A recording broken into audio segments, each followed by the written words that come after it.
Hi, you may remember that at the end of our last conversation, I had mentioned the idea of sharing with you some suggestions about things that might help in the process of learning the grammar. And I had some very basic, simple things in mind. But of course, as it happens, that led my thinking to more subtle topics of interest to me. But I'm going to start out with the uh, more here and now practical thoughts that I had.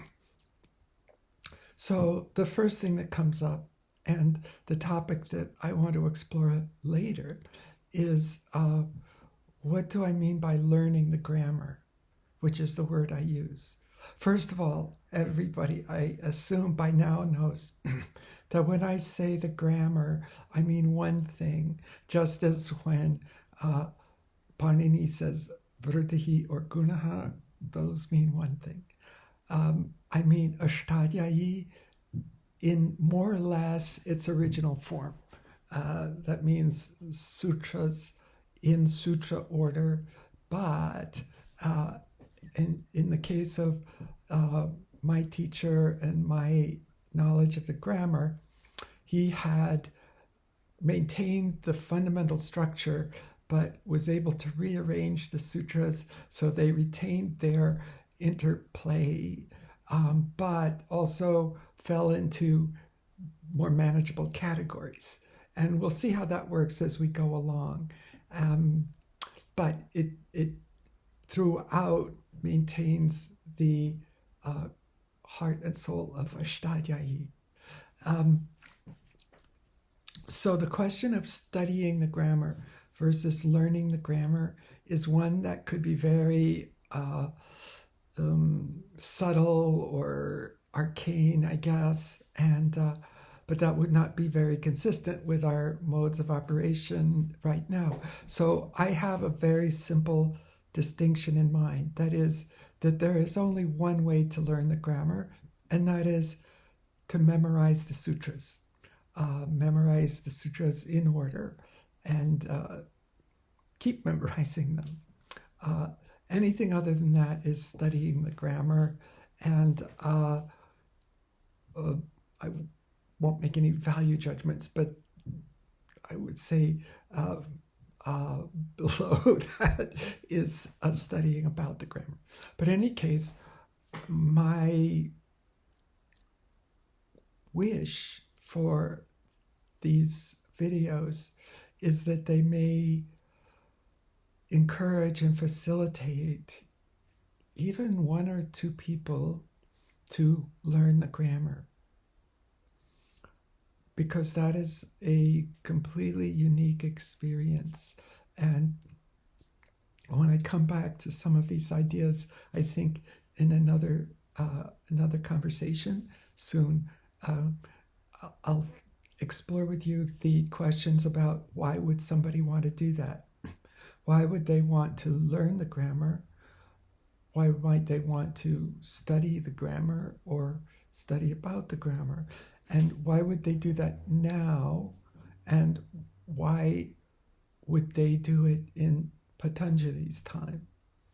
And as fate would have it, I can tell you at least exactly what Patanjali expected them to do and why, which is really, I guess you could say, brilliant. In any case, but today, what I'm saying is that the lessons I'm sharing with you are given with the ideal goal of learning the grammar. And at the same time, any interest taken in it, any curiosity or any degree of fascination is fantastic, and that's great. But at one level, I'm thinking about the idea of learning the grammar. So, practical hint number one, have a little notebook, and I'll show you mine maybe a little bit. Have a little notebook where you write just the sutras that you can carry around and review whenever the spirit moves you. That's one thing. So have it in your mind that you intend to learn the sutras, and you may recall that Prabhakara Shastri made it very clear to me that one should only practice the sutras out loud. So I would really do that. It really does make a difference. And even neurologically, we know why. There's reinforcement circuits. So that's the first thing. Now, the other things that I had in mind, one of them is don't be overwhelmed by the magnitude of the task. I don't know how many of us, even those of us who dearly would like to, will actually learn all 4,000 sutras in one lifetime. It could be possible. But the good news is, at least as I take it in my feeling, it's not necessary to do that, to learn the grammar. And by learn the grammar, I mean have the subjective sense of an almost living entity inside us that functions as it ought to function, as the grammar functions, because that is an extraordinarily, delightful experience. And also that it's not necessary to learn every sutra to have a very good idea of how much Ashtadhyayi offers that nothing else can. And here's a little kicker. Because it's an oral, or because I'm sharing one thread, oral thread of the grammar, and I guess part of my motivation is that I'm the only one sharing Prabhakara Shastri's thread, which I highly value. I may have mentioned before that there are all sorts of wonderful stories and nicknames for some of the sutras, and that some of the stories are really hysterical, I think. Anyway, so key thing is we need to memorize the sutras. Over time, that will come, and then all of a sudden they'll be there, and that you don't be overwhelmed. We do not need to think about the total number of sutras at all in order to feel like we are really authentically learning the grammar. So I think those were a couple of the main things. Then the other practical thing in terms of my decision making is that because this is a kind of a one-way process, these series of videos, it's not really, at this point anyway, possible to come back around and fill things in terms of complexity as later on. And, someday, if there's any interest, we may find a way of having a live streaming or something like that. But that is to say that I now have a rationale in my mind for something I've tiptoed into a little bit, which is giving considerably more information than the bare bones. And as we go along and I do that, I will remind you that don't feel as though you should remember or understand Sarvadatka Ardhadatka Yoho at this point or even later on. It's not necessary. Just that you have an idea of what Eko Gunavritti has in mind.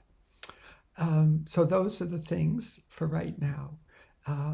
And I think our goal now should be to learn the grammar, but even more to take delight in learning the grammar. Each of these sutras will be like a child or something. You will come to love each of these sutras for their own characteristics.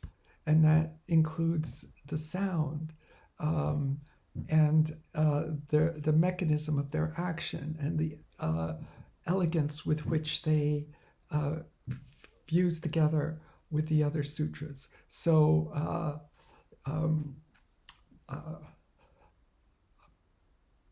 well, for instance, I may get this a little bit wrong, but when I talk about loving the grammar, for me, that has to do, without a little bit of a backstory, but with the immediate clarity with which I could see the elegance and simplicity and precision of the rules, starting with Vritiradaich and going on throughout the grammar. This very, very almost cold, acute precision, so that when there are places where you could have all sorts of blah, blah, blah, blah, blah, you don't. What is a word? Suptingantampadam. Well, a word is something that ends with sup or ting, and sup and ting are pratyaharas of all of the verbal and nominal conjugational endings. That's it. That's word. No blah blah blah blah. Same things. What's a verb? Puvadayotatapaha. Bu, etc. Bu, etc. names ganas of lists of verbs. Everything is. And when I say simple, well, when you look at Vritiradaich out of the starting gate, and I say it could be not more simple and elegant and precise, it doesn't look that simple, but it's like learning a new language. When you first hear it, it seems all gibberish and complex. But when you have come to a certain point of knowing the language, it's just beautiful. So Vriti Adaich, boom, it stops being mysterious. It's just lovely. That's just my point of view. Okay, I will stop. I just hope that some of those ideas, namely deciding, well, you don't even have to decide. I would try by starting to learn the grammar and see how that works for you, keeping in mind that if you even just learn a number of these initial sutras of this operation of the grammar, it will be meaningful to you. Also, the process of remembering them by repeating them in some way that's convenient to you. Oh, the other thing I wanted to say is, again, please do try to take your own notes. It's okay to do it. I don't expect you to do it just by hearing me. But you can just freeze frame the images I hold up and copy them down. I will try to give you my already the class notes I've used in a previous 7-year-long class. But it's a real mistake to take that and just go from there. It really is a good idea to, in what form I present it or you take it from me, to rewrite it in your own hand, passing it through your own mind as you do that. Please do that. Keep a notebook, write each sutra, and you could, we'll see if anybody's interested enough, but you could put questions and comments in the comments with the video, and I'll see if I can do anything useful with that. Okay, next time, or at least sometime soon, I want to go more into what it means to learn the grammar, and really why would anybody want to do that now? Who would want to do it? And why was it done in the past? Which is really fun. Fun to see what Patanjali actually said about why this was so important. This is good. He really knew what he was talking about. Okay, take care.